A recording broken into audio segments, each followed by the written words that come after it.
دیگر حبیب خدا میگوید بهترین جوان همون جوانی است که خودش را با موی سفید تشبیه میکند. یعنی جوانی که ریش دارد، جوانی که گویم جامه دارد، جلک دارد، ساله دارد، جوان است، لیکن خودش وقتی با موی سفید مانند میکند، پیغمبر خدا گفت بهترین جوان تو هستی.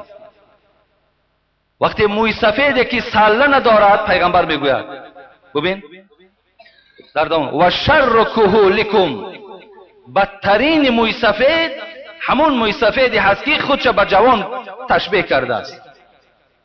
مقصد موی سفیدای ما امروز در جمعیت من هست که من شر نیست به انگشتم هر کدام تو را نشان دهم. شاید تو این اکو گفتی همون محمد صاحب ایرانی که یک نکته بس است اگر شعور است، ورنه چو چراغ پیش کور است. برای آدمی بافهم یک نکتهش بس است. شرط نیست که من به انگشتم اشارت کنم که